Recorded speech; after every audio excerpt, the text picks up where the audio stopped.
ইব্রাহিম নবীকে আল্লাহ আদেশ দিলেন, এরপরে ইব্রাহিম নবী দাওয়াত দেওয়ার পরে কেউ মানে না, সবাই মূর্তি পূজা করে, মূর্তির কাছে গিয়া সিজদা দিয়া মূর্তির দরবারে চায়।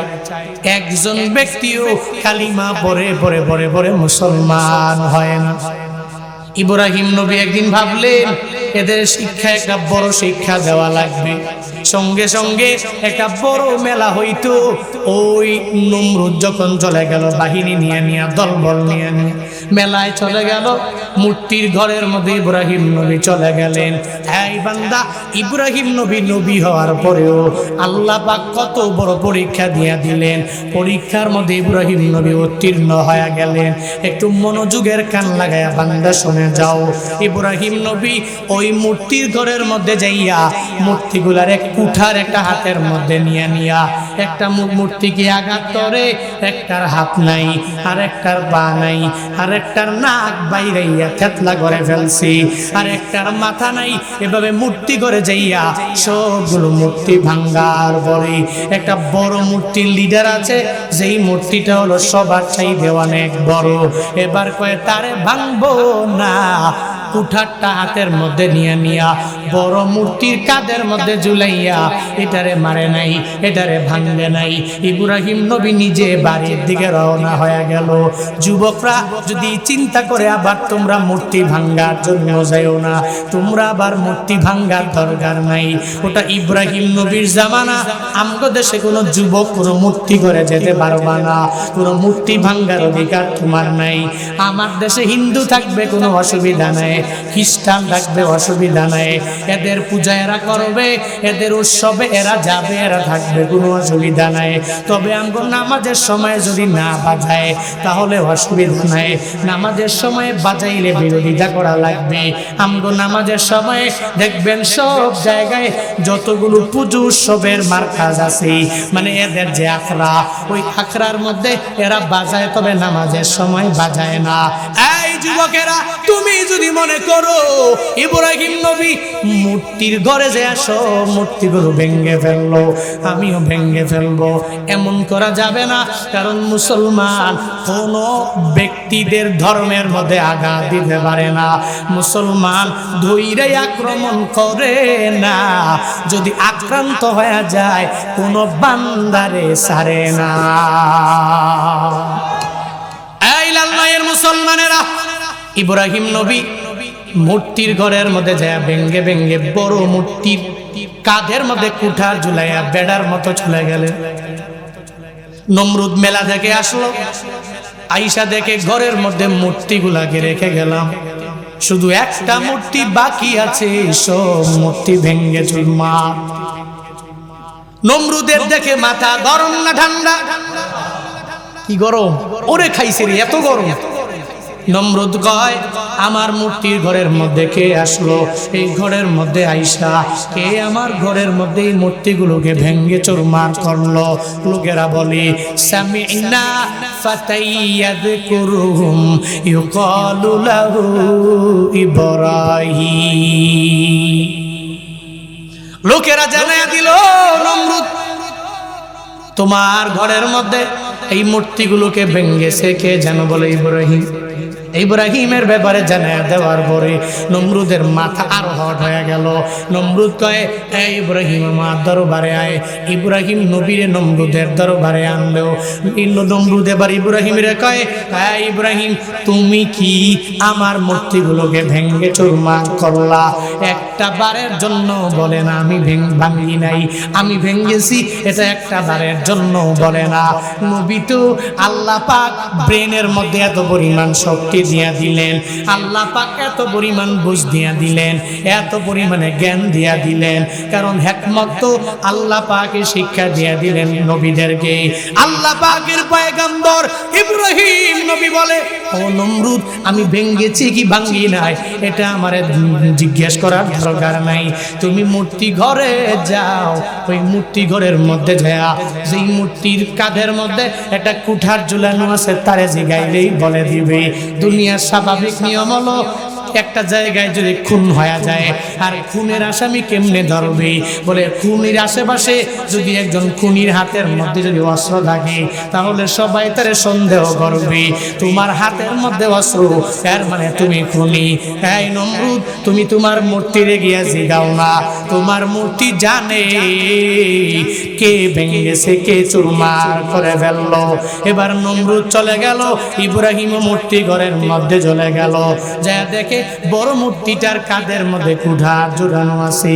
মনে মনে নমরুদ চিন্তা ভাবনা করে, আমি তো জানি আমার মূর্তি তো নিজেই কথা বলতে পারে না, কারণ তার বানাইছিও তো আমি, সে কথা বলবে কেমনে?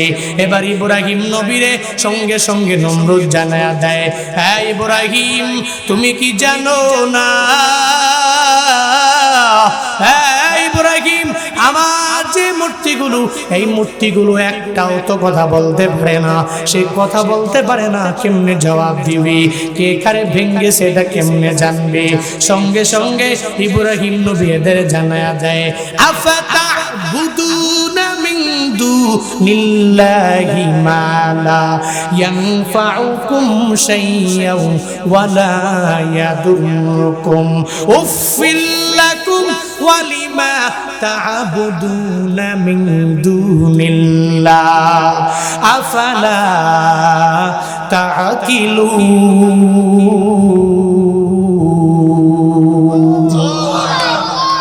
ইব্রাহিম নবী বলেন, ও নমরুদ, আফাতা'বুদুনা মিন দুনিল্লাহ, আল্লাহকে বাদ দিয়ে এমন মূর্তির পূজা তোমরা করো, মা লা ইয়ানফাউকুম শাইয়্যা, যে মূর্তি তোমাদেরকে বিন্দু থেকে বিন্দু মাত্র পরিমাণ উপকার করতে পারে না, ওয়ালা ইয়াদুরুকুম, তোমাদেরকে বিন্দু থেকে বিন্দু মাত্র পরিমাণ ক্ষতিও করতে পারে না, উফিল লাকুম, শতধিক তোমাদের জন্য, ওয়ালিমা তা'বুদুনা মিন দুনিল্লাহ, আর আল্লাহকে বাদ দিয়ে যে মূর্তি পূজায় তোমরা লিপ্ত হয়ে গেলা, ওই মূর্তিগুলোর জন্য শতবার আমি দিক দিয়া দিলাম।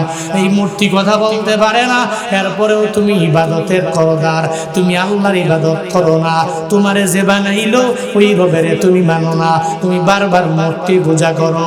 এবার নমরুদের মাথা আরো গরম হয়ে গেল, বুঝতে আর বাকি নাই, ইব্রাহিম এই মূর্তিগুলোকে ভেঙ্গে চুরমার করে ফেলেছে। বান্দারে, হকের কথা বলার পরে তো অটোমেটিক গায়ে লাগবে, কারণ হক কথা বললে গা জ্বলে। হকের কথা তিতা, এটা মদিনাওয়ালা নবী বলেছে, কারণ নবীর জামানায় নবীরে সবাই মহাব্বত করে। যেদিন ফারানের পাদদেশে দাঁড়াইয়া নবীর নবুয়তের 3 বছর পরে নবী দাওয়াত দিয়া দিলেন, ইয়া আইয়ুহান নাস কুলু লা ইলাহা ইল্লাল্লাহ তুফলিহুন, তোমরা সবাই পড়ে নাও আল্লাহ ছাড়া দুনিয়াতে কোনো ইলাহ আছে? কোনো ইলাহ নাই। ইন্নী রাসূলুল্লাহ, আমি হলাম তোমাদের একজন পয়গাম্বর, আমার মাওলার পক্ষ থেকে মেসেঞ্জার। মেসেজগুলো দেওয়া লাগবে, আমি হয়ে গেলাম বার্তা বাহক, তোমরা মেনে নাও। যদি মেনে নাও তাহলে তোমরা সফল কাম হয়ে যাবা। নবী এতদিন পর্যন্ত নবীর মতো আল্লাহ আমিন কেউ নাই, নবীর মতো বিশ্বাসী কেউ নাই, নবীর মতো আমানতদার কেউ নাই। যেদিন ফারানের পাদদেশে কাফের মুশরিকদেরকে দাওয়াত দিয়ে দিলেন, এখন আর মজা লাগে না, বলে তাব্বাত লাগাইয়া মুহাম্মদ, এই মুহাম্মদ তুমি ধ্বংস হয়ে যাও, ধ্বংস হয়ে যাও। কারণ হলো স্বার্থে যখন আঘাত লাগবে তখন আর মজা লাগবে না, তখন রিজিকের মধ্যে আঘাত দিয়ে ফেলবে, তখন তার বডিরে কষ্ট দেওয়া হবে, তখন তার জিন্দানখানায় ঢুকাইয়া দিবে, তখন তার জেলখানার মধ্যে ঢুকাইয়া দিবে। এটাই দুনিয়ার নিজাম। হকের কথা যতদিন পর্যন্ত বলবেন না, মানুষ আপনারে মহাব্বত করবে, আপনার ছেলেও ভালোবাসবে, আপনার মেয়েও ভালোবাসবে। যেদিন থেকে হকের কথা বলবেন ওদিন থেকে আর মজা লাগবে না, ঠিক কিনা? ওদিন আপনার ছেলেও আপনার পর হয়ে যাবে, ওদিনও আপনার মেয়ে আপনার পর হয়ে যাবে, ওদিন আপনার কাছের লোকেরা সব আপনাকে ছেড়ে ছেড়ে ছেড়ে ছেড়ে চলে যাবে। এই বান্দা, হকের কথা বললে অনেকে সহ্য করতে পারে, অনেকে পারে না। ক্লাস 7 এর বইয়ের মধ্যে ট্রান্সজেন্ডারের যে বিষয়টা সমকামিতা কেমনে করা যাবে, কেমনে কেমনে হবে। শরীফ শরীফার গল্প দিয়া আমাদের ছেলেদেরকে ধ্বংস করার জন্য এই বইয়ের মধ্যে ঢুকাইলো। ব্রাক ইউনিভার্সিটির প্রফেসর উনিও সুন্দর করে করে এক বক্তব্যে জানায়া দিল, 80 টাকা দিয়ে একটা বই কিনে নাও, কিনে ওই বইয়ের ওই পাতায় যাও, 2টা পৃষ্ঠা তুমি টান দিয়া ছিঁড়ে ফেলো, টান দিয়া ছিঁড়ে এরপরে বইটা নিয়ে আবার দোকানে যাও, ওই দোকানে যাইয়া এরপরে ওই দোকানে আবার বলো 40 টাকা দাম ধরে অন্য জায়গায় বিক্রি করে দিও, তুমি লাভবান হয়ে যাবা। তবে কেন কেন কেন যদি বইটা কোনো বাবা মায় কিনতে যাওয়ার পরে ওই বইয়ের মধ্যে স্পট দেখলে মা বাবা সঙ্গে সঙ্গে বলবে, এই দোকানওয়ালা এই বইয়ের মধ্যে 2টা পৃষ্ঠা তুমি কেন ছিঁড়ে ফেললা? বলে 2টা পৃষ্ঠার মধ্যে এমন কিছু লেখা ছিল যেই লেখাগুলো হারাম, যেই লেখাগুলো কোনো মুসলমানের সন্তান পড়তে পারে না, যেই লেখাগুলো কোনো মুসলিমদের শানেও মানায় না। আপনি পড়েন, যদি আপনার ছেলেটা এগুলা পইরা সমগামী হয় তাহলে বই ঢুকাইয়া সেলাই করে এরপরে পড়বেন, কোনো অসুবিধা নাই। আর যদি মনে করেন আমার ছেলে মেয়ের সমকামী হবে না, তাহলে ওই বইয়ের মধ্যে ওই 2টা পৃষ্ঠাও রাখা যাবে না। প্রফেসর এক সম্মেলনে জানায়া দিল, এবার পুরো বাংলাদেশে তুলপার হয়ে গেল। ব্রাক ইউনিভার্সিটি থেকে ওই প্রফেসরকে বাদ দিয়ে দিল, বলে আমাদের ইউনিভার্সিটিতে আর আসা লাগবে না। কেন রে? স্বার্থের মধ্যে আঘাত লেগে গেল। এদেশে অনেক অনেক যুবক এখনো আছে, এদেশে অনেক মানুষ এখনো আছে যারা যারা সমকামিতাকে প্রমোট করার জন্য পাগল হয়ে যায়। আমেরিকার মতো ইউরোপের মতো জায়গার মতো ওই জায়গাগুলোর মতো বাংলাদেশেও আনতে যায়, অথচ ওরা জানে না মুসলমানরা এটা সাপোর্ট করতে পারে না। লূত আলাইহিস সালামের জামানায় সমকামিতা করার কারণে আল্লাহ পাক পুরা জাতিটাকে ধ্বংস করে দিলেন। এই বাংলাদেশের প্রধানমন্ত্রী আকুল আবেদন আপনার দরবারে জানাইলাম, যদি আপনি মনে করেন এই সমাজটারে এই দেশটারে সুন্দরভাবে চালাবেন কোনো অসুবিধা হবে না, কিন্তু যদি মনে করেন এই সমাজ লূত আলাইহিস সালামের ইয়ের মতো বংশের মতো উনার সম্প্রদায়ের মতো সবাই ধ্বংস হয়ে যাক কোনো অসুবিধা নাই, তবে আপনি ওই বইয়ের মধ্যে 2টা পাতা রেখে সমকামিতাকে প্রমোট করেন, কোনো অসুবিধা নাই। ধ্বংস হলে আমিও মরব, সবাই মরবে, সবাই চলে যাবে। কিন্তু যদি মনে করেন ওই সম্প্রদায়ের মতো ধ্বংস হব না, তাহলে এখনো সময় আছে। শিক্ষা সিলেবাস থেকে ওই 2টা পৃষ্ঠাকে কর্তন করে আবার ওই সিলেবাস পুনরায় ছেলেদেরকে দেওয়া লাগবে, ঠিক কিনা? বাংলাদেশের যুবকেরা এটা পড়বে না। সমকামিতা ইসলামে হারাম, হালাল না হারাম? হ্যাঁ, এটা হারাম। এই ট্রান্সজেন্ডারের বিষয়ে আমার জানা লাগবে কেন? আমার ছেলে মেয়ে কেন জানবে? আমার পরিবারের লোকেরা কেন জানবে? এই মানুষ, তুমি বাড়িতে যে তোমার ছেলে মেয়ের বই কইলা এরপরে দেখবো এই জায়গার মধ্যে লেখা আছে একটা শরীফার গল্প, ওটা নিজে পড়লে বুঝবেন, তাহলে আপনি জানতে পারবেন। বলতেছিলাম যদি হকের কথা বলতে যায় ওনার ইউনিভার্সিটি থেকে বিদায় করে দিবে, ইমামের ইমামতি চলে যাবে, বক্তা সাহেবের বক্তব্য দেওয়া একটা জেলার মধ্যে বন্ধ হয়ে যাবে, একটা উপজেলায় বন্ধ হয়ে যাবে, একটা ইউনিয়নে বন্ধ হয়ে যাবে, একটা গ্রামে বন্ধ হয়ে যাবে। দেখছেন না মাঝে মাঝে কিছু কিছু লিডারেরা, কিছু কিছু নেতারা আমগো বক্তা করে কোনো এলাকার মধ্যে নিষিদ্ধ দিয়া দেয়, এই বক্তা এই এলাকার মধ্যে ঢুকতে পারবে না। কেন? বলে এই বক্তা হকের কথা বললো, আমার মাথাও গরম হয়ে গেল। এই বক্তা আমার এলাকায় আসতে পারবে না, আমার উপজেলার মধ্যে ঢুকতে পারবে না। এই পাওয়ার দেখাও কেন? পাওয়ার দেখাইয়া যদি মনে করো নমরুদের চাইতেও বড় পাওয়ারওয়ালা হয়ে গেলাম।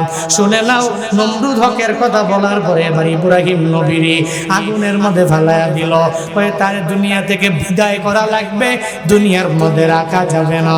তখন ইব্রাহিম নবীকে আগুনের মধ্যে ফালায়া দেওয়া হলো। আগুনে যে পড়েছে টাকার জন্য পড়ে নাই, বাড়ির জন্য পড়ে নাই, কোনো গাড়ির জন্য পড়ে নাই। কেন পড়লো, কেন ফালায়া দেওয়া হলো? একমাত্র কারণ আমার মাওলার গুণগান গাওয়ার কারণে, ওই রবের তাওহীদের বাণীগুলো প্রচার করার কারণে ওনারে ফালায়া দেওয়া হলো। এই দত্তপুরের মুসলমানেরা ইব্রাহিম নবী নিজের বাড়ির জন্য পড়ে নাই, জমিনের জন্য পড়ে নাই, যেই আল্লাহর জন্য পড়েছে ওই আল্লাহ তো ইব্রাহিম নবীরে ফালায়া যেতে পারে না, পারে না, পারে না। আল্লাহ কয় কুলনা ইয়া নারু কুনি বারদাও ওয়া সালামা, বারদাও ওয়া সালামান আলা ইব্রাহিম। আল্লাহ পাক বললেন কুলনা, জমা মুতাকাল্লিমের সিগ। আল্লাহ পাক বললেন, আমি বললাম ইয়া নার, হে আগুন, কুনি, তুমি হয়ে যাও বারদান ওয়া সালামা, ঠান্ডা হও, আবার ঠান্ডার পরে পরে আরামদায়ক হয়ে যাও। এমন ঠান্ডা হবে না যেই ঠান্ডা হওয়ার পরে আমার ইব্রাহিম বরফ হয়ে যাবে, এমন ঠান্ডার কোনো প্রয়োজন নাই। মানে নাতিশীতোষ্ণ, না শীত না গরম, এমন একটা অবস্থা হয়ে যাও যাতে ইব্রাহিম নবী শান্তির মধ্যে থাকতে পারে, সালামতে থাকতে পারে, নিরাপদে থাকতে পারে।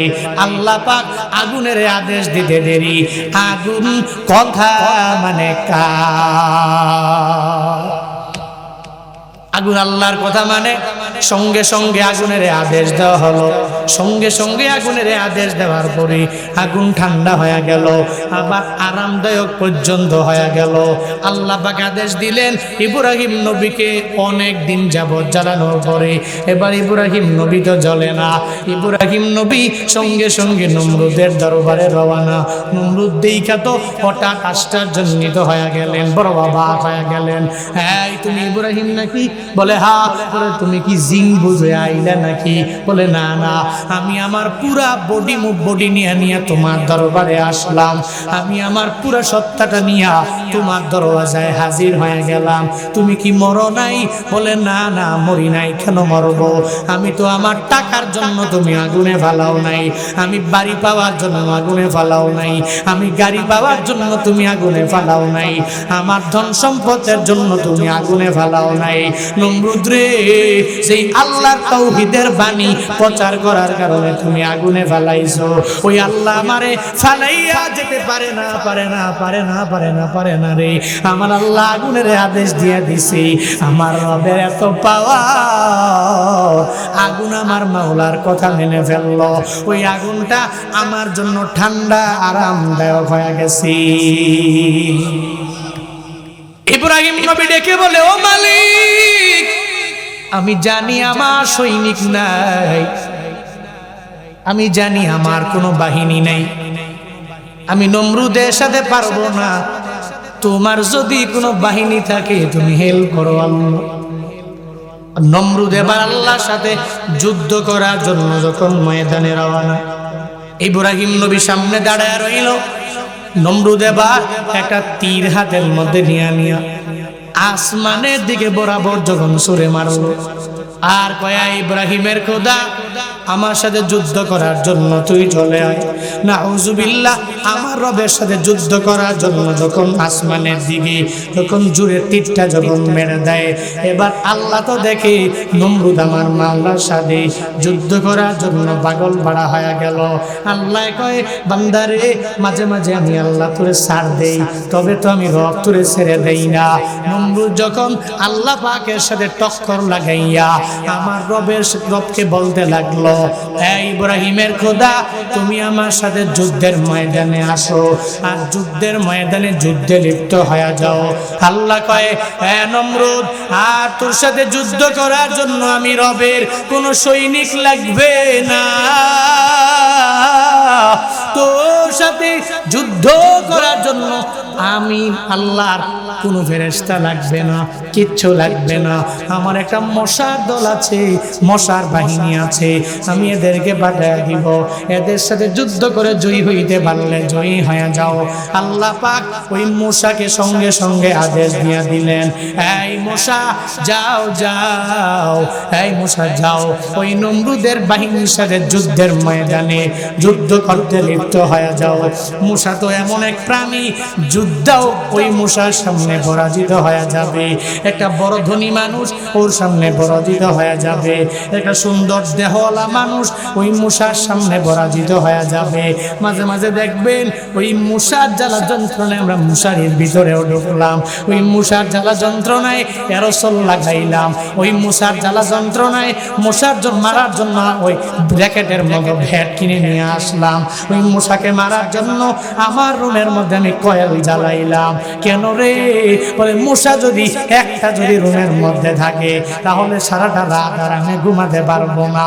মূসা এমন এক প্রাণী, যদি ডান দিকে একটা কামড় দেয় আপনি লাফ দিয়ে উঠবেন, যদি বাম দিকে কামড় দেয় আবার আপনি লাফ দিয়ে উঠবেন, আপনার শরীরে যদি কামড় দেয় আপনি লাফ দিয়ে উঠবেন। মূসা এমন এক প্রাণী, আল্লাহ পাক সঙ্গে সঙ্গে আদেশ দিয়ে দিলেন, এই মূসারা তোমরা যাও যাও, ওই নমরুদের সাথে যুদ্ধ করার জন্য আমার কাউরে লাগবে না, তোমাদেরকে আমি লালন পালন করেছি, তোমরা নমরুদের সাথে যুদ্ধ করার জন্য যাও। মূসারা আসে, নমরুদের বাহিনীরা তো আল্লাহর সাথে যুদ্ধ করার জন্য এরা ওয়েটিং এ আছে। একটা মূসা এসে ওই সব বাহিনীদের কামড় দেয়, একজনের হাতে কামড় দেয়, আরেকজনের পায়ে কামড় দেয়, আরেকজনের পেটে কামড় দেয়, আরেকজনের পিঠে কামড় দেয়। একটা পর্যায়ে এমন হয়ে গেল সব যুদ্ধ করা বাদ দিয়া দৌড়াইয়া মশার কামড় খাইয়া বাড়ির দিকে রওনা হয়ে গেল। নমরুদ একা একা দাঁড়ায় আছে, দেখোসনি আমার কত পরিমাণে পাওয়ার, সবাই রে মশায় কামড়ায়, আমারে কামড়ায় না। নমরুদের লোকেরা সব এক এক করে নমরুদরে ফালায়া চলে গেল। এবার নমরুদ দেখে একজন আমার বাহিনী, একজন সৈনিকও আমার পাশে নাই, উনিও চলে গেলেন। যাওয়ার পরে নিজের রাজপ্রাসাদে যাইয়া যখন ঘুমাবে, ঘুমে বিভোর হয়ে যাবে এমন একটা পর্যায়ে এবার ওই নমরুদ ঘুমানোর এক পর্যায়ে মাথার মধ্যে কে যেন বারবার খুঁচায়। এবার মাথা গরম হয়ে গেল, আমার মাথায় খুঁচায় কে? এবার নমরুদ ঠাস করে নিজের হাতটা দিয়ে জোরে একটা থাপ্পড় মারে, দেখে বড় মজাই লাগে। আবার একটু পরে কিছুক্ষণ মজা লাগার পরে আবার একটু পরে আরেকটা গোজা মারে, কিরে আবার গোজা মারলো, আর একটা নিজের হাত দিয়ে থাপ্পড় দেয়, কিরে ভালোই তো মজা লাগে।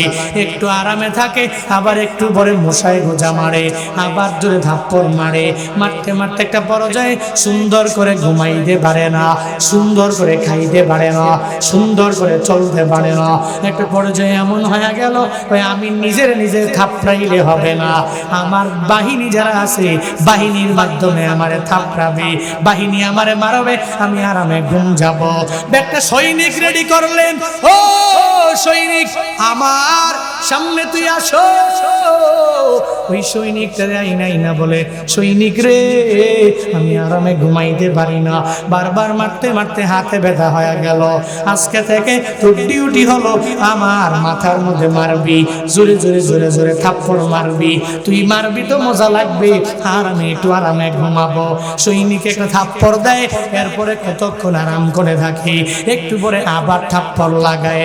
এভাবে থাপড়াইতে মুফাসসিরিনে কেরামগণ জানায়া দিলেন প্রায় 40 বছর পর্যন্ত আমার মাওলাকে মানে না এই ক্ষুধাদ্রোহী মূর্তি পূজক নমরুদ আল্লাহর সাথে যুদ্ধ করার জন্য ময়দানে যাওয়ার কারণে 40 বছর এক নাগারে ভালোভাবে কোনো কাজও করতে পারে নাই, খাবারও খাইতে পারে নাই, একটু একটু খাইতে কোনো রকম বেঁচে ছিল, রাজপ্রাসাদের কোনো কাজ সে করতে পারে নাই।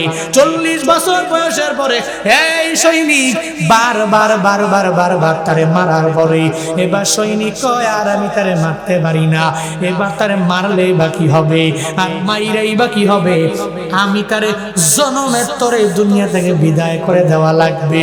সৈনিক ধৈর্য হারা হইয়া একটা বড় পাথর তিনি পাহাড় থেকে নিয়ে আইসা কয়, নমরুদ রে 40 বছর লাগায়া থাপড়াইলাম, এর পরেও হয় না। এবার পাথর দিয়া এমন জোরে একটা মাথার মধ্যে মারছি, মাথার মগজ টুগজ গুলো বের হয়ে গেছে। ল্যাংরা মশা আস্তে আস্তে ল্যাংড়াইয়া আমার রবের দরবারে গেছে। ক্ষুধাদ্রোহী নমরুদ দুনিয়া থেকে বিদায় হয়েছে। নাউজুবিল্লাহ। আল্লাহ পাক বলেন, এই বান্দা, হাসরের ময়দানে আমি যদি কোনো বান্দার কাছ থেকে সব নিয়ামতের হিসাব নিয়ে নিই, এমন কোন বান্দা নাই যেই বান্দা হিসাব দিয়ে আমার মাওলার জান্নাতে যেতে পারবে। সব নিয়ামত আল্লাহ দিয়া দিলেন। তাফসীর ইবনে কাসিরের মধ্যে আল্লামা ইবনে কাসির রহমাতুল্লাহ আলাইহি একটা ঘটনা আনলেন। এক আল্লাহর বান্দা রাতের বেলা মুশাহাদার মধ্যে বসে আমার মাওলার বড্ড বড় ওলি আল্লাহকে বারবার বলতে লাগলো, আল্লাহ তোমার এমন কোন নিয়ামত নাই আমি বান্দা হয়ে খাইলাম না। আসমান তুমি আমারে দিলা, জমিনটাও আল্লাহ তুমি আমারে দিয়া দিলা, সব নিয়ামত গুলো তুমি আমাদের জন্য বাজেট করলা, কিন্তু আল্লাহ আমার এমন কোন বাক্য জানা নাই যেই বাক্য পড়ার পরে তোমার প্রশংসা পরিপূর্ণভাবে হয়ে যাবে। এমন কোন জুমলা জানা নাই, এমন কোন বাক্য আমার পরিপূর্ণভাবে আমি জানতে পারি নাই যেই বাক্যগুলো পড়লে তুমি আমার প্রতি রাজি হয়ে যাবা, খুশি হয়ে যাবা। তোমার নিয়ামতের পরিপূর্ণ প্রশংসা আমি জুমলার মাধ্যমে করতে পারবো।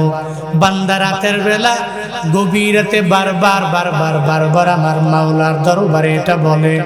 এরপরে আল্লাহ পাক সঙ্গে সঙ্গে এই বান্দাটাকে ইলকায়ে রহমানির মাধ্যমে তার অন্তরের মধ্যে এমন একটা জুমলা আমার মাওলা ঢুকাইয়া দিলেন। সঙ্গে সঙ্গে সে তার জবান দিয়া বের করে দিল, ইয়া রব্বি লাকাল হামদু কামা ইয়ামবাগি লিজালালি ওয়াজহি ওয়া আযীমি সুলতানি। এই জুমলাটা সঙ্গে সঙ্গে জবান দিয়া বের হয়ে গেল। আর এই জুমলাটা বের হতে দেরি আমার মাওলাও এই বান্দার প্রতি রাজি হতে দেরি হয় নাই। আল্লাহ পাক বলেন, ও ফেরেশতারা, আমার বান্দা এই যে একটু আগে আমি রবকে রাজি করার জন্য জবান দিয়া কি বের করে দিল। আল্লাহ কয়, আপনি জানেন?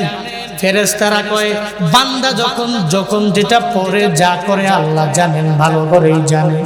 ফেরেশতারা কয়, আল্লাহ জানার পরেও এরপরেও আমাদেরকে কেন জিজ্ঞেস করা লাগবে? আপনার বান্দা জবান দিয়ে এই মুহূর্তে কি বের করে দিল আপনি জানেন, কিন্তু এরপরেও কেন আমাদেরকে বারবার জিজ্ঞেস করেন? আল্লাহ কয়, এই ফেরেশতারা, না আমি রব যদিও বান্দার ব্যাপারে জানি, এরপরেও বান্দা যদি তার জবান দিয়ে আমি রবকে রাজি করার জন্য কোনো প্রশংসার বাণী যদি তার জবান দিয়ে বের করে দেয়, আর আমি আল্লাহ জানার পরেও ফেরেশতাদের মাধ্যমে আমার বান্দার প্রশংসার বাণীগুলো শুনতে পারলে আমি রবের বড় মজা লাগি। সন্তান যদি বড় দামি হয়ে যায়, সন্তান যদি কোনো সুনাম অর্জন করে, বাবা যদি বাজারের মধ্যে যাওয়ার পরে বলে, এই গর্বিত সন্তানের গর্বিত বাবা, আপনার কপাল বড় ধন্য,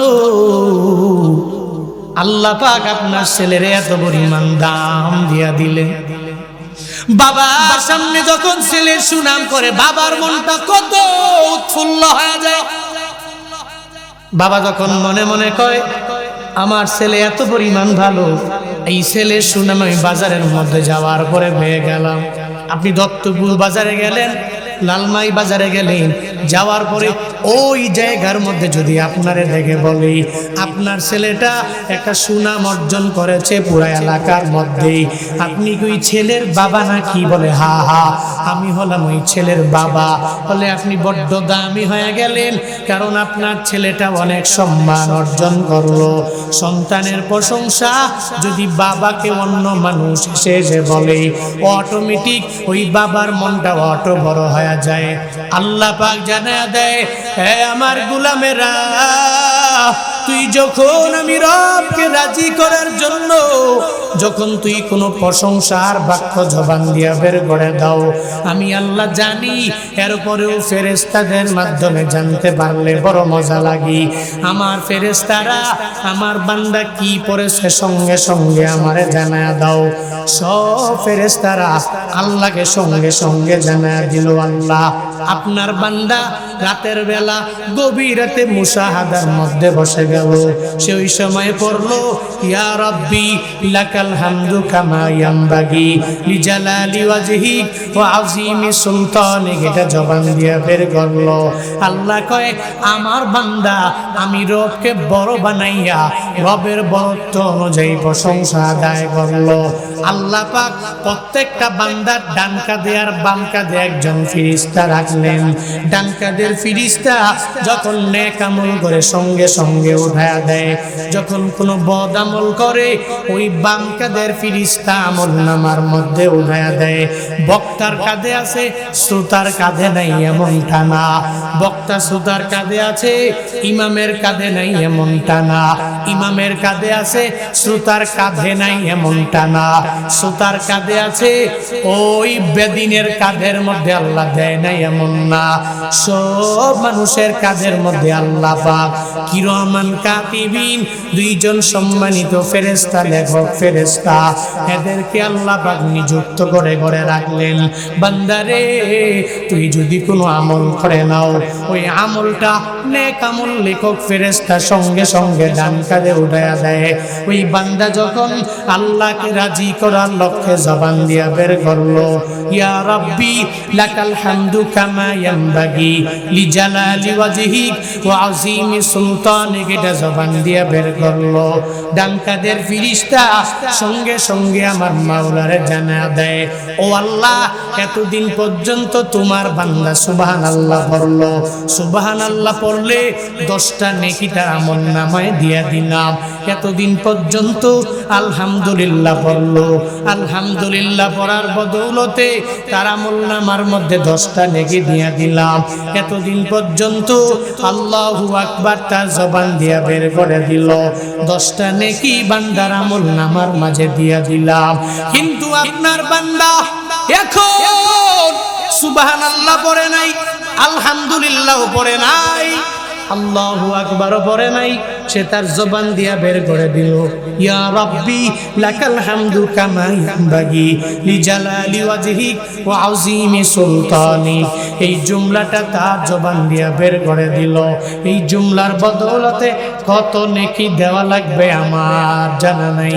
আল্লাহ পাক সঙ্গে সঙ্গে ওই ফেরেশতারে কয়, এই ফেরেশতা, আমার বান্দার আমলনামায় 10টা নেকি দেওয়া লাগবে না, 20টাও লাগবে না, 100 নেকি দেওয়া লাগবে না, 1000 নেকি দেওয়া লাগবে না, কোটি নেকি দেওয়া লাগবে না, মিলিয়ন নেকি দেওয়া লাগবে না, বিলিয়ন নেকি দেওয়া লাগবে না, ট্রিলিয়ন নেকি দেওয়া লাগবে না, ওয়াক্টেলিয়ন নেকিও দেওয়া লাগবে না। আমার বান্দার আমলনামায় জবান দিয়া যেই জুমলাটা বান্দাটা বের করে দিল, পরিপূর্ণ এই জুমলাটা আমলনামায় তুমি উঠায়া দাও। 10টা দেওয়া লাগবে না, পুরো জুমলাটা বান্দার আমলনামায় উঠায়া দাও। সঙ্গে সঙ্গে আল্লাহর আদেশ পাইয়া ডান কাঁধের ফেরেশতা ওই বান্দার আমলনামায় জুমলাটা উঠায়া দিল। এবার ফেরেশতা কয়, আল্লাহ, কেন নেকি দেওয়া লাগবে না? এই জুমলাটা উঠায়া দিলে কি ফায়দা হবে? আল্লাহ কয় হাসরের ময়দানে আমার বান্দা যখন আমি রবের সামনে দাঁড়ায়া যাবে, মিজানের দাড়ি পাল্লায় দাঁড়ানোর পরে নেকের পাল্লাটা যদি একটু হালকা হয়ে যায় আর গুনাহের পাল্লাটা যদি ভারী হয়ে যায়, আমার বান্দাকে আমি বলবো, এ গোলাম, তোর আমল নামাটা তুই আমার হাতের মধ্যে দাও। আমি তার আমল নামা ঘেটে ঘেটে ওই আমল নামাকে সার্চ করে করে দেখবো কি আমল বান্দা জিন্দেগিতে করলো। যদি আমি দেখি ইয়া রব্বি লাকাল হামদু কামা ইয়ানবাগি লিজালালি ওয়াজহিকা ওয়া আযীমি সুলতানিকা, এই জুমলাটা ওই বান্দার আমল নামার মধ্যে লেখা আছে, আমি সঙ্গে সঙ্গে আমার রহমতের ফেরেশতাদেরকে জানায় দিব, ফেরেশতারা রে, আমার এই বান্দারে জাহান্নামে দেওয়া যাবে না, যাবে না, যাবে না, যাবে না। আমি রবের বরত্ব প্রকাশ করতে যাইয়া দুনিয়া বিলাইনে আমার এই বান্দা আমার প্রশংসা আদায় করলো। আমি রবের বরত্ব অনুযায়ী, আমি রবের প্রশংসা আদায় করার বদৌলতে যতগুলো নেকি ঘাটতি পূরণ করা লাগবে ওই সব নেকি দিয়া দিয়া আমার বান্দারে তুমি জান্নাতের মধ্যে ঢুকায়া দাও। কোন নেকি দেওয়া লাগবে 10টা লাগবে না, 20টা লাগবে না, শুধু জুমলাটা উঠায়া দাও, এই বাক্যটা উঠায়া দাও, এই সেন্টেন্সটা উঠায়া দাও। হাসরের ময়দানে ওই রবের দরবারে যেদিন সে দাঁড়াবে, যদি নেক আমলের কোনো ঘাটতি হয় তো এই জুমলাটা দেখে দেখে আল্লাহ পাক রব্বুল আলামিন ওদিন বান্দাকে বলবে, তোর যতগুলো নেক আমল লাগবে সব ঘাটতি পূরণ করে তোর জান্নাতে ঢুকায়া দেবে। সুবহানাল্লাহ পড়বেন না? আরো জোরে পড়বেন না? ও মিয়া, রবের প্রশংসা করলে দুনিয়া বিলাইনে ফায়দা, আল্লাহ বাড়ায়া দিবে আখিরাতের লাইনের ফায়দা। এই প্রশংসার বদৌলতে আল্লাহ নেক আমলের ঘাটতি পূরণ করে জান্নাতে দিয়ে দেবে। ওই রবের প্রশংসা বান্দা তোমার আদায় করা লাগবে। সুস্থ অবস্থায় আলহামদুলিল্লাহ পড়ে নাও। আল্লাহ যদি অসুস্থ বানায় এরপরেও রবকে রাজি করার জন্য আলহামদুলিল্লাহ পড়ে না। আল্লাহ যদি ধনী বানায় দেয়, ধনী হালতে রবকে রাজি করার লক্ষ্যে প্রশংসা করো। আল্লাহ যদি মধ্যবিত্ত বানায়, ওই মধ্যবিত্ত হালতে আমার রবের প্রশংসা আদায় করো। আল্লাহ যদি গরিব বানায় দেয়, ওই হালতে আমার রবের প্রশংসা আদায় করো। আল্লাহ পাক বলেন, এই বান্দা, মাঝে মাঝে আমি আল্লাহ তোমারে পরীক্ষা করব বিভিন্ন জিনিসের মাধ্যমে। ওয়ালানাবলুওয়ান্নাকুম বিশাইইম মিনাল খাউফি ওয়াল জু' ওয়া নাকসিম মিনাল আমওয়াল ওয়াল আনফুসি ওয়াস সামারাত। আল্লাহ পাক বলেন, আমি তোমাদেরকে পরীক্ষা করব বিভিন্ন জিনিসের মাধ্যমে। আমি আল্লাহ পরীক্ষা করব। 1 নম্বরে ভয় দিয়ে দিয়ে আমি মাওলা পরীক্ষা করব। এত পরিমাণে ভয় দেখাবো, ওই ভয়ের মধ্যে ফালাইয়া আমি রব তোমারে পরীক্ষা করব। এরপরে আল্লাহ কয় খাউফ ওয়াল জু, 2 নম্বরে ক্ষুধার্ত দিয়ে আমি আল্লাহ পরীক্ষা করব। কিভাবে ক্ষুধার্ত দিবে? সকাল বেলার খাবার দিলে দুপুর বেলা পাবো না, দুপুরের খাবার পেলে রাতের বেলা পাবো না। আল্লাহ পাক আমারে আপনারে ক্ষুধার্ত রেখে রেখে পরীক্ষা করবে। আল্লাহ মানে মাঝে মাঝে রিজিক আমার মাওলা এত পরিমাণে কমায়া দিবি, আল্লাহ পরীক্ষা করবে। রিজিক বান্দা যদি একটু কম পায়, আমি রবকে কি ভুলে যায় নাকি রবের দিকে অগ্রগামী হয়ে যায়, পরীক্ষা করবে আল্লাহ। আল্লাহ কয় ওয়ানাকুসিম মিনাল আমওয়াল, 3 নম্বরে আমি রব তোমারে মালের কমতি দিয়া দিব। একজনের টাকা অনেক বেশি আর একজনের কম। সমাজের মধ্যে সবাই সমান না, একজনে ধনী আর একজনে মধ্যবিত্ত আর একজনে গরিব, আছে না নাই? সবাই ধনী, সবাই গরিব, সবাই মধ্যবিত্ত। আল্লাহ পাক একজনকে ধনী বানায় দেয়, আরেকজনকে মধ্যবিত্ত বানায়, আর একজনকে গরিব বানায়। এটা আল্লাহর ইচ্ছা। কাউকে রিজিক দেয় বেশি, কাউরে দেয় না, কাউরে মাল দেয় বেশি, কাউরে দেয় না। আল্লাহ কয় ওয়ানাকুসিম মিনাল আমওয়াল, মাঝে মাঝে আমি আল্লাহ তোমার মালে কমতি বাড়ায়া দিব। তুমি ব্যবসা করো লালমাইয়ে বিজয়নগরে দত্তপুরে, ওই ব্যবসার মধ্যে 1 মাসে বরকত হয়ে যাবে, এত লাভ, হঠাৎ করে লোকসান হয়ে যাবে। আমি রব হঠাৎ করে মালের কমতি দিয়ে তোমারে পরীক্ষা করব। এটা ওয়ানাকুসিম মিনাল আমওয়াল ওয়াল আনফুস, মাঝে মাঝে আমি আল্লাহ তোমার পরিবার থেকে তোমার মার মৃত্যুবরণের মাধ্যমে পরীক্ষা করব। তোমার বাবাকে মৃত্যু দেওয়ার মাধ্যমে আমি মাওলা পরীক্ষা করব।